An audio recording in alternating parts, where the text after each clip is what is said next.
Halo semuanya, perkenalkan nama saya Dio Fatir Zendin Halaf dari Manajemen Kelas 2C, Universitas Pendidikan Indonesia. Dan di sini saya akan menjelaskan tentang teknik sampling. Teknik sampling terbagi menjadi dua, yaitu probability sampling dan non-probability sampling. Probability sampling sendiri adalah teknik atau pengambilan sampel yang memberikan peluang yang sama terhadap setiap unsur atau anggota populasi untuk dipilih menjadi anggota sampel. Probability sampling sendiri terbagi menjadi 4, yaitu 1. Simple random sampling. Simple random sampling merupakan sebuah proses sampling yang dilakukan dengan cara mengambil suatu sampel berukuran N yang diambil dari total populasi, di mana setiap satuan di sini itu memiliki peluang yang sama untuk dipilih sebagai sampel. Nah, di sini dapat dipilih menggunakan tebak bilangan random, undian, ataupun bantuan komputer. Contohnya, kita ingin mengadakan atau mengambil data dari sebuah kelas, 10 data dari total misalnya 39, dan kita menggunakan spin wheel. Nah, ini merupakan salah satu penerapan dari simple random sampling. 2. Systematic random sampling. Systematic random sampling merupakan sebuah proses sampling yang dilakukan dengan memilih sampel pertama secara acak, kemudian sampel berikutnya dipilih dengan cara yang sistematis, yaitu menggunakan interval sebesar K. Interval di sini dihitung dengan membagi total populasi dibagi dengan data sampel yang ingin kita ambil. Contoh, misalnya kita ingin memiliki populasi di kelas sebanyak 42 orang dan kita ingin mengambil 5 orang sebagai data sampel. Kemudian kita dapat menghitung interval terlebih dahulu, seperti ini. Nah, setelah itu maka kita akan bisa mencari sampel pertama secara acak. Misalnya, yang pertama kita ambil itu nomor 3, kita ambil secara acak. Kemudian nomor berikutnya itu adalah ditambah atau interval dari yang tadi sudah kita hitung. Maka akan muncul 11, 19, 27, dan 35. 3. Stratified random sampling. Stratified random sampling merupakan sebuah teknik sampling, di mana teknik itu akan menjadikan populasi yang heterogen menjadi homogen dalam setiap stratum, dan juga masing-masing stratumnya itu heterogen. Sampelnya itu diambil dengan cara membagi elemen-elemen populasi menjadi sebuah grup atau strata yang tidak overlapping, kemudian memilih salah satu teknik yaitu simple atau systematic random sampling dari setiap stratumnya. Contoh, sebuah data mahasiswa dalam program studi FPWUP, kemudian data tersebut akan menjadi sebuah kelompok atau strata dari masing-masing prodi atau program studi. Nah, di sini kita bisa memilih simple atau systematic random sampling di tiap stratanya. Keempat, cluster random sampling. Cluster random sampling disebut juga area sampling, di mana unit itu dikelompokkan dalam cluster-cluster.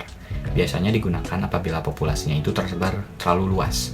Caranya yaitu pertama menentukan cluster, kemudian mengambil sampel dari cluster-cluster tersebut. Unit tersebut akan dijadikan sebagai sampel data. Contoh, akan dicari data untuk suatu bank nasional yang memiliki cabang di tiap daerah. Setelah itu, bank akan mengelompokkan unit-unit dalam cluster di tiap cabang, sehingga cabang tersebut dapat disebut sebagai cluster.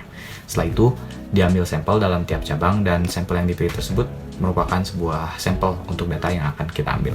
Selanjutnya, kita akan membahas tentang non-probability sampling. Non-probability sampling merupakan teknik pengambilan sampel yang tidak memberi peluang atau kesempatan yang sama bagi setiap unsur dalam populasi untuk dipilih menjadi sampel. Non-probability sampling sendiri terbagi menjadi 4, yaitu pertama, accidental sampling. Accidental sampling, biasa disebut juga convenience sampling, merupakan sebuah teknik penentuan sampel berdasarkan faktor spontanitas. Artinya, siapa saja yang tidak sengaja bertemu dengan peneliti dan sesuai dengan karakter yang diinginkan, maka orang tersebut dapat menjadi sebagai sampel. Contohnya di sini, peneliti bisa pergi ke lokasi-lokasi penelitian seperti halte, sekolah, mall, kafe, universitas, atau lain-lainnya, kemudian mengambil sampel dari orang-orang yang kebetulan bertemu peneliti di sana. Kedua, kuota sampling. Kuota sampling merupakan salah satu metode pengambilan sampel di mana populasi itu akan dibagi menjadi subkelompok atau kuota yang sesuai dengan karakteristik tertentu, seperti usia, jenis kelamin, atau pendidikan. Kemudian, sampel tersebut diambil dari setiap subkelompok sehingga memenuhi jumlah tertentu yang ditetapkan untuk setiap kategori. Tujuan dari kuota sampling adalah untuk memastikan representasi yang seimbang dari berbagai karakteristik di dalam populasi yang ada. Yang ketiga, purposive sampling. Purposive sampling merupakan salah satu teknik sampling yang dipilih berdasarkan pertimbangan tertentu dengan tujuan untuk memperoleh satuan sampling yang memiliki karakteristik yang dikehendaki oleh peneliti. Contoh, seorang peneliti ingin memahami dampak penggunaan media sosial terhadap kesejahteraan mental remaja. Dia akan memilih secara sengaja 10 remaja dari berbagai latar belakang yang berbeda yang aktif menggunakan media sosial sebagai subjek penelitian. 4. Snowball sampling. Snowball sampling merupakan salah satu metode pengambilan sampel yang menerapkan rujukan dari salah satu responden. Teknik ini umumnya digunakan ketika bertemu dengan populasi atau sampel yang sulit untuk ditemukan.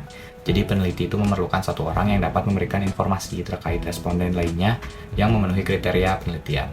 Contoh simpelnya, kita bisa melihat salah satu peneliti yang ingin meneliti data keuangan di Bank X, dan dia hanya memiliki satu kenalan, yaitu kepala keuangan di Bank X tersebut. Maka selanjutnya dia akan meminta rujukan dari kepala keuangan tersebut mengenai responden dan juga orang-orang lainnya yang sekiranya mengetahui tentang data keuangan di Bank X tersebut, sehingga mengubah data sampel yang asalnya berukuran kecil menjadi lebih besar.